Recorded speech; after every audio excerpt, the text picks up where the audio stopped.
بسم الله الرحمن الرحيم كسو دوادا مركله iyo barnaamijkii xulashada wararka qodobada saaka barnaamijka aan idinkugu haynana waxa kamid ah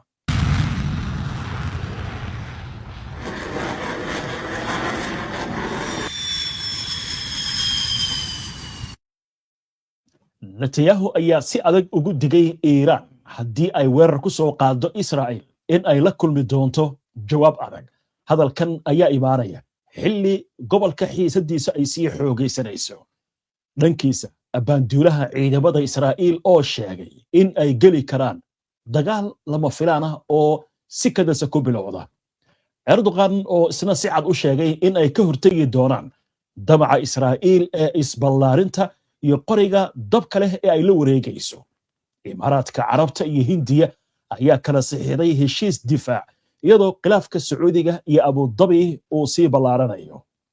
Canada oo ka fakaraysa inay ciidamo u dirto Greenland xilli Mareykanka uu bilaabay in diyaarado dagaal uu u diro jasiiradan uu doonayo inuu xoog kula wareego in ka badan 80 maleeshiyaadka Daesh ee ka baxsaday xabsiyada Syria oo dib loo soo qabqabtay dhamaan wararkan iyo waliba warar kale oo faahfaahsan wixii warar ee soo kordhaytay hawada ku jirno ayaan idinku soo gudbinaynaa saaka waxaynu ku bilaabaynaa heshiiska dhanka difaaca ee ay kala saxiixdeen Imaaraadka iyo Hindiya dunida mudooyinkii ugu dambeeyay waxay xoog saaraysay isbahaysiyo iyo taxaaful ila samaysto arrimahana waxa ugu wacan xasaradaha adduunka ka aloosan dabayaaqadii sanadka aynu ka soo gudubnay Sacuudiga iyo Pakistan ayaa kala saxiixday heshiis istiraatiiji ah oo aad u ballaaran heshiiskaas ay waxa u dhigaya haddii labada wadan midkood la soo weeraro inay ka dhigan tahay in la soo weerar kan kale oo macnaheedu ay tahay markaa in la isku gurmado waliba waxa kamid ah haddii Sacuudiga lagu soo weeraro nuclear in Pakistan ay ku difaacayso nuclear bacdama Pakistan ay tahay dalka kaliya ee muslimka ee haysta hubka nuclearka Imaaraadka dhanka Yemen waa laga soo saaray sidoo kale dawladda Soomaaliya ayaa joojisay heshiisyadii militariga ay la lahayd taasi oo ku aadan in Imaaraadku iskaga baxo Soomaaliya dhaqaaqyo militari ayuu Imaaraadku ka wadaa Soomaaliya wuxuuna taageeraa Puntland Jubaland iyo waliba Somaliland inkastoo wali deegaanadaasi uu ku sii dambeeyo laakiin Muqdisho ayuu si buuxda Imaaraadku uga rartay qalabkiisii kala duwan hadda Hindiya ayuu Imaaraadku heshiis weyn la galaya aynu eegno war ay qortay wakaaladda wararka WAM ee laga leeyahay dalkaasi isu taga Imaaraadka Carabta heshiiskan ayaa waxaa lagu tilmaamay tilaabo muhiim ah oo ku aadan xoojinta xiriirkooda amniga kadib markii labada dal ay kala saxiixdeen warqad niyad sameeya oo ku saabsan iskaashi istiraatiiji ah oo dhanka difaaca heshiiskan ayaa waxaa lagu saxiixay intii lagu jiray booqashada uu ku jooga magaalada New Delhi madaxweynaha Imaaraadka Carabta Mohammed bin Zayed Al Nahyan madaxweynaha Imaaraadka Carabta iyo ra'iisul wasaaraha Hindiya Narendra Modi ayaa goobjoog ka ahaa isweydaarsiga heshiisyo iyo safgaradyo kala duwan oo ujeedku uu yahay ballaarinta iskaashiga labada dal sida ay sheegtay wakaaladda wararka WAM ee Imaaraadka laga leeyahay heshiiska difaaca ayaa waxa kala saxiixday wasiirka arrimaha dibadda ee Imaaraadka Abdullah bin Zayed Al Nahyan iyo dhigiisa Hindiya Subramaniam Jaishankar wasiirka arrimaha dibadda ee Hindiya ayaa cadeeyay in heshiiskani uusan macnihiisu ahayn in Hindiya ay ku lug yeelanayso khilaafaadka gobolka balse uu yahay iskaashi farsamo iyo istiraatiiji ah qabiirka dhanka siyaasadda Imaaraadka Carabta u dhashay Abdul Khaliq Abdullah ayaa heshiiskan ku tilmaamay gul taariikhi ah isagoo xusay in labada dal ay ka wada shaqayn doonaan mashaariic horumarsan oo ay ku jiraan kuwa nuclearka heshiiskan difaac ayaa waxa uu imaanaya xilli Pakistan ay shaacisay qorshe heshiis saddex geesood ah oo difaac ah oo ay yeelanayaan Sacuudiga iyo Turkiga iyo Pakistan marka laga soo tago difaaca Abu Dhabi iyo New Delhi waxay kala saxiixdeen heshiis ku kacay ilaa 3 bilyan oo dollar oo gaaska dabiiciga ah muddo 10 sano aanay ku heshiin ganacsigooda la gaarsiiyo 200 oo bilyan oo dollar sanadka 2032 sidoo kale labada hogaamiye waxay goobjoog ka ahaayeen heshiis la xiriira iskaashiga hawada sare oo u dhaxeeya hay'adaha dawladda ee dhanka hawada ee Hindiya iyo Imaaraadka Carabta وهجاي qodobkaas halkaas aynu kaga gudubno bal markan aynu eegno dhanka Greenland iyo xiisada ka aloosan halkaasi dowladda Canada ayaa ka fiirsanaysa inay u dirto cutub ka mid ah ciidankeeda jasiiradda Greenland si ay uga qayb qaataan tababaro military oo ay qabanqaabinayso gaashaanbuurta NATO sida uu sheegay mas'uul sare oo ka tirsan dowladda waddanka Hindiya hali ahaa dowladda waddanka Canada qorshahan ayaa la horgeeyay xukuumadda iyadoo wali la sugayo go'aan kaba dambaysa oo uu qaato ra'iisul wasaaraha Canada Mark Carney tilaabadan ayaa imaanaysa xilli ay sii xoogaysanayaan hadallada madaxweynaha Mareykanka Donald Trump ee ku aadan doonistiisa ah in Mareykanku la wareego Greenland taasi oo abuurtay walaac dhanka diblomaasiyadda iyo mid adni oo saameynaya Canada iyo xulafadeeda reer Yurub Carney ayaa shir jaraa'id oo ku qabtay magaalada Doha waxa uu ku sheegay in dalkiisu si weyn uga walaacsan yahay xaaladdan isagoo carabka ku adkeeyay in Canada mar walba ay taageerayso madax banaanida iyo midnimada dhuleed ee dalalka caalamka dhanka kale dalal badan oo reer Yurub ah ayaa toddobaadkii la soo dhaafay ciidamo xadidan waxay u direen jasiiradda Greenland iyagoo isku diyaarinaya tababaro military oo waaweyn kuwaasi oo lagu wado in la qabto sanadkan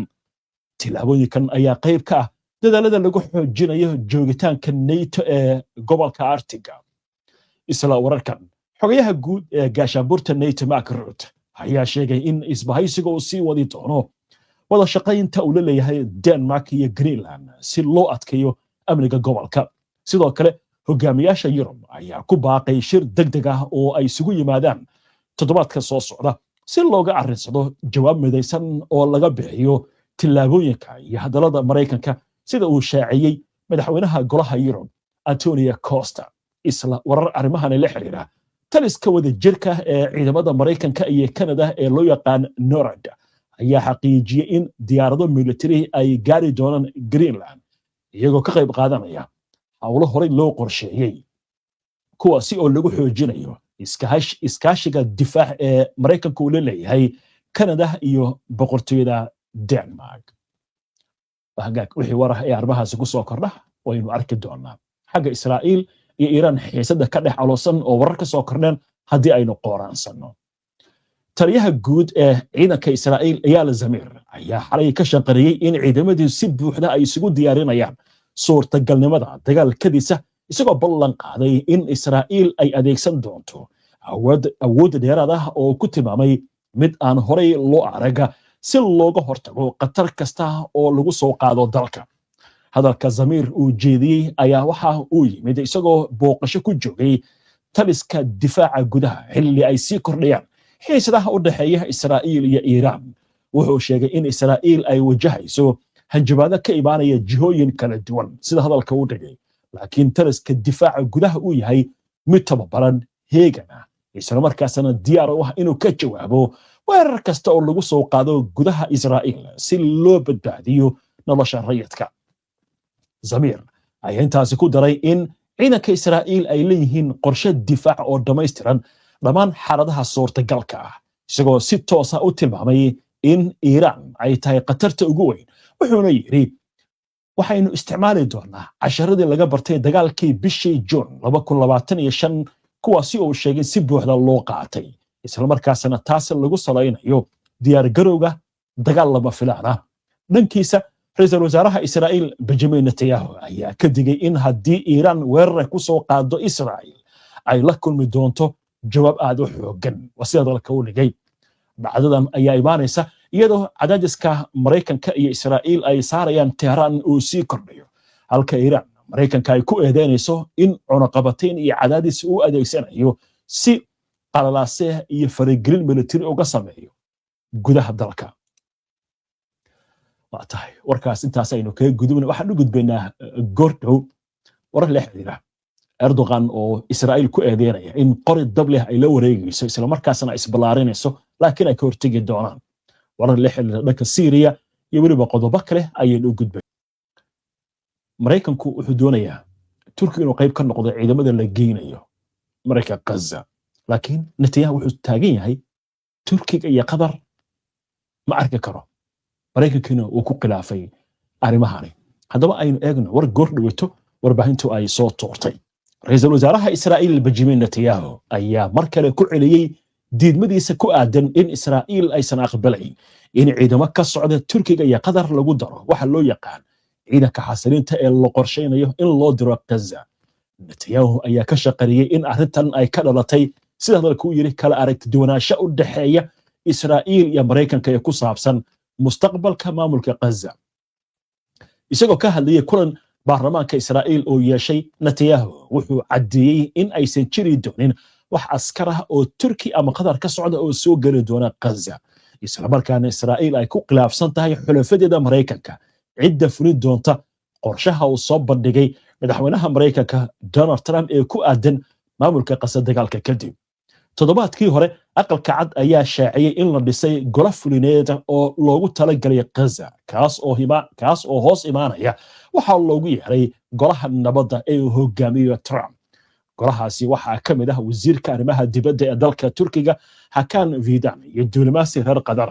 arrintaasi oo Israa'iil si adag ay uga hortimid kuna tilmaamtay mid aan lagala tashan.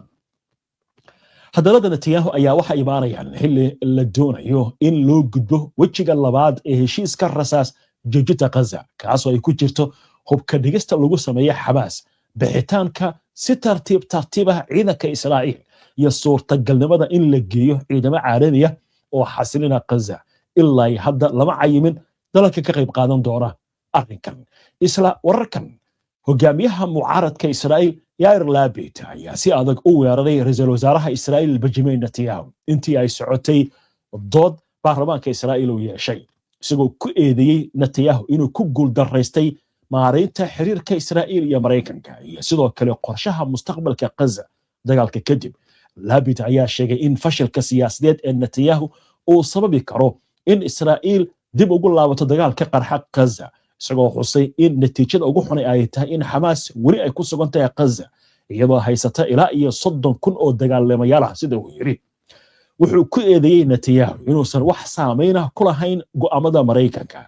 gaar ahaan madaxweyne Donald Trump. si gaar ah wuxuu yiri arrimaha Turkiga iyo Qatar ee maamulka Gaza. Lapid ayaa sidoo kale sheegay in doorashooyinka soo socda ay ku salaysnaan doonaan kalsoonida hogaamiyaasha, isagoo ku adkaystay in Netanyahu uusan mardaba mudnayn kalsoonida shacabka. ugu dambeyn wuxuu u soo jeediyey Masar in loo ogolaado in ay maamusho Gaza muddo ku meel gaar ah, isagoo ku tilmaamay mid ka wanaagsan xaaladda hadda jirta. haddaba arrintan waxaa lagu sifaynayaa laba qodob. waxaa leeyahay khilaafkan waxaa loo abuurayaa si hoos loogu daboolo qorshaha weerar lagu qaado Iiraan oo dhisiraahdo Mareykanka iyo Israa'iil is khilaafsan yihiin, gaar ahaan Netanyahu iyo Trump. qodobkaas waxaa la ogaa arrimo caynkan oo kala ah inay dhaceen 2025 bishii Juun markii la weeraray Iiraan, markaas oo la sheegay in khilaaf uu jiro. marka waxa leeyahay khilaafkan waa khilaaf la abuurayo oo waxba aysan ka jirin. laakiin arrin kale jirta marka. waxaa leeyahay waxa suurtagal ah khilaafkan inuu jiro. Trump dagaal buu qaadi lahaa Arbacadii hore oo Iiraan ku qaadi lahaa, laakiin si degdeg ah ayaa dagaalkii wax u joojiyay wadamada Sacuudiga iyo Qatar iyo Cumaan iyo Turkiga oo toos ula hadlay madaxweyne Erdogan. arrinta marka raali ahada madaxweyne Trump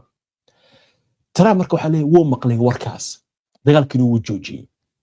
muxuu marsiye ka dhigtay? wuxuu yiri dadkii 800 ahaa ee la daldali lahaa ee Iiraan way joojisay. anagu marka xaaladda waa qaboojinayna. laakiin Netanyahu arrintu ka xanaaqay. Netanyahu marka wuxuu abuuray fikrad kale iyo hadallo kale oo leeyahay anaa la hadlay Trump oo waxaan ku niri diyaar ma nihin dagaal uma nihin diyaar dhanka difaac. marka aan isdiyaarin sababtaas marka waxa leeyahay waa sababta horta dagaalka dib u dhigtay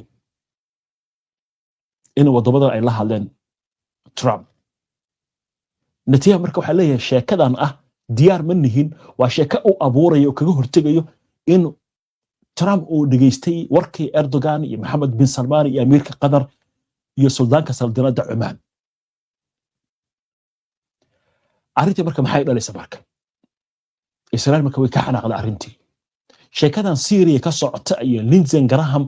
booqashadii uu ku tagay Israa'iil iyo xaray hanjabaadihii uu jeedinayay iyo arrintan Gaza iyo hadallada ay jeedinayaan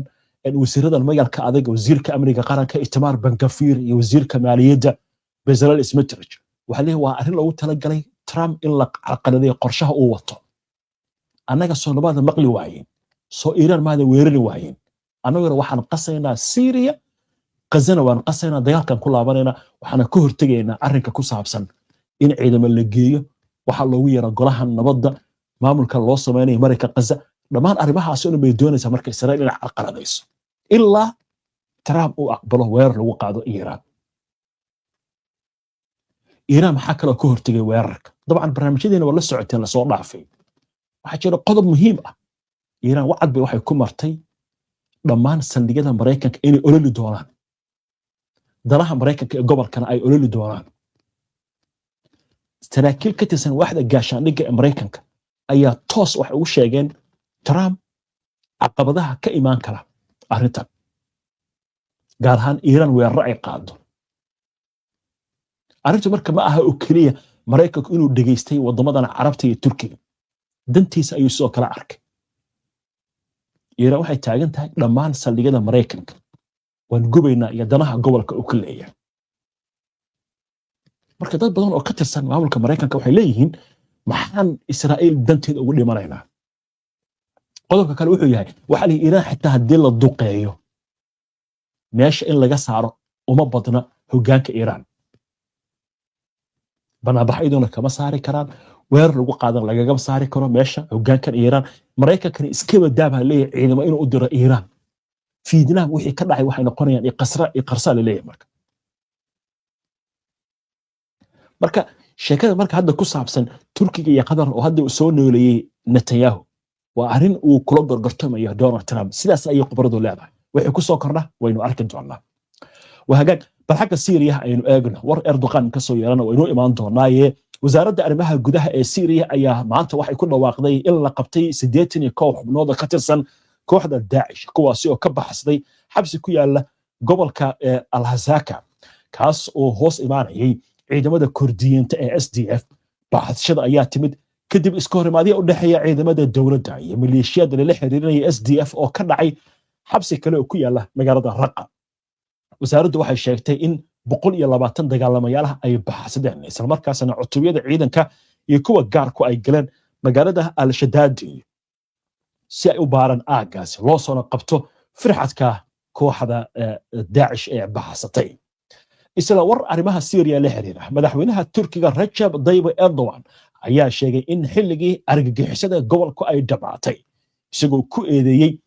dhinacyo kala duwan in ay faragelin ku sameynayaan arrimaha gudaha ee Syria gobolkan ay ku jiidayaan xaalad mugdiya hadalkan ayaa waxa loo fasirtay inuu Israa'iil ku eedeynayo in gobolka ay ku jiidayso dagaal